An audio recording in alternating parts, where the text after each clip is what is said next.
and that's now held up. The Honourable Tony Ryle. Mr Speaker, this is a snap debate about the government's announcement that we are deferring the float of Mighty River Power until March till June next year, market conditions. And I thought the point that I would make in this debate is to address not only where the mixed ownership model sits in terms of the government's wider economic plan, but also to address the specific issues of why the government took the decision that it did last Monday with respect to the need to consult further with Māori on a very small and specific issue raised by the Waitangi Tribunal.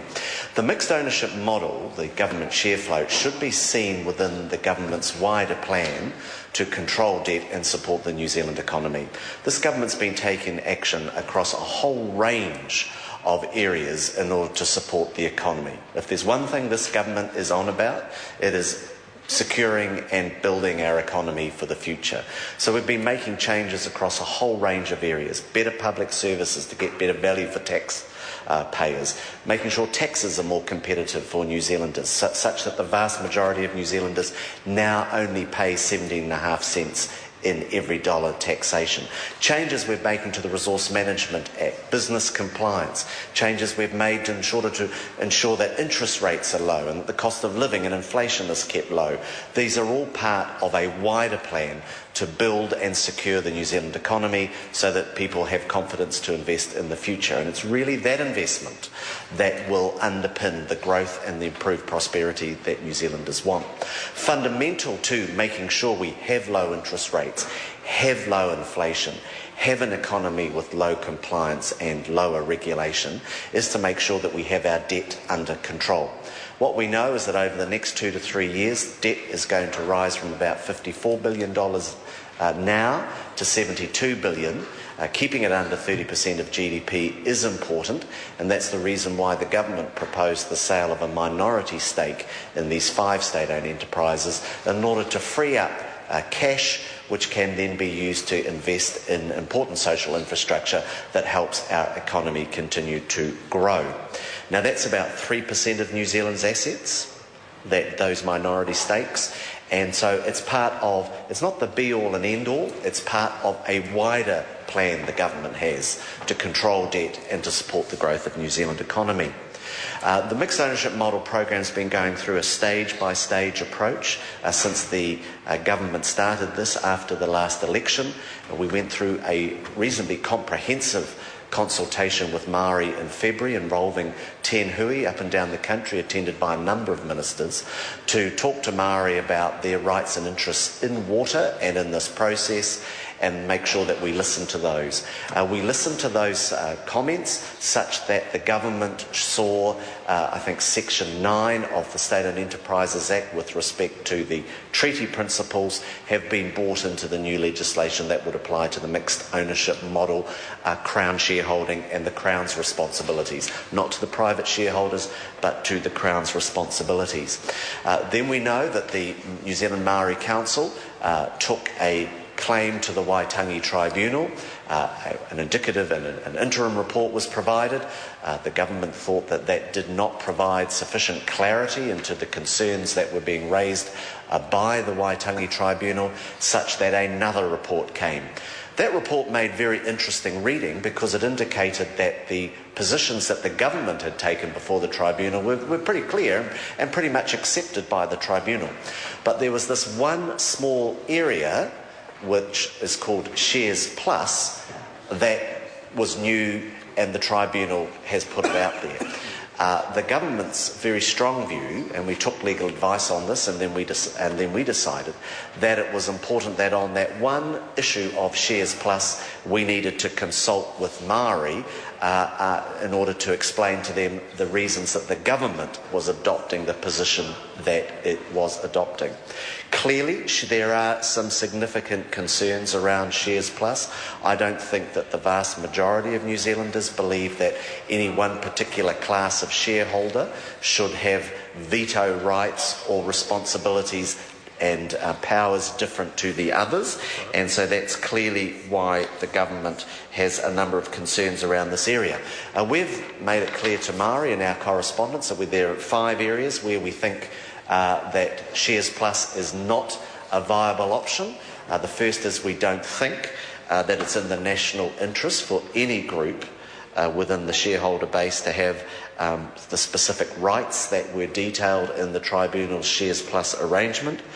Secondly, we actually think that all the forms of redress that the Waitangi Tribunal was proposing could, if a government wanted to, be addressed in other ways. Thirdly, that the relationship of Shares Plus to decision-making and strategic decisions would not work in practice. Fourthly, that the company would be less attractive to investors because of this iniquity of power amongst shareholders. And following careful consultation with Māori earlier this year, a very careful and deliberate decision was made to ensure that the Crown's obligation under the treaty rested with the Crown and not with the companies, as I said earlier on. So having looked at all of that and taken the advice that we have, we've made this decision that it's in the interest, it's a prudent step to put the next float onto the next, put the Mighty River float into the next window that was available, and to spend the next 4 to 5 weeks consulting in order to show Māori that we have addressed this issue that was raised by the Waitangi Tribunal, that we think there are legitimate arguments for the position that we've made, and also give an opportunity for Māori to raise any issues that they themselves want to raise in response to the government's position. What we know is there's about 2 windows each year when floats of this size could take place. One is in that March, April, May window, and there's another in the September, October, November window. Clearly, we've missed that September window, and that is the reason why we have now made it clear in the Prime Minister's statement that we will be having those the first float in the first window of next year, and then there will be another public float, and asking the public to participate with the government in that in the second half of 2013. This makes sense for New Zealanders. There are opportunities for New Zealanders in taking a stake with the government in these companies. We think it's an opportunity for New Zealanders to consider saving in a different way, opportunities for KiwiSaver, other Crown financial institutions to be involved, indeed Māori themselves to participate as shareholders. We think it also gives New Zealanders an opportunity to invest in a large local company. What we know is there's over $100 billion of savings on term deposit, and many of those New Zealanders may in fact see that there's opportunities elsewhere with this. So, Mr. Speaker, the government's pretty clear in the reason why we've taken this action. I think it's very prudent, it's very sensible. It's in the interests of taxpayers that we add to as much certainty as possible with respect to the float. So the ministers are about to begin a series of consultations around the countryside. That material is available on the Treasury website in terms of our correspondence to the various iwi. And I think it is also an opportunity for New Zealanders to reflect upon the fact that the government share floats are part of a wider plan that the government has in order to control debt and invest in the New Zealand economy. And every night on our television screens, we see what happens when governments don't control their debt. And our country does not want to be in the position of some of these European and other countries.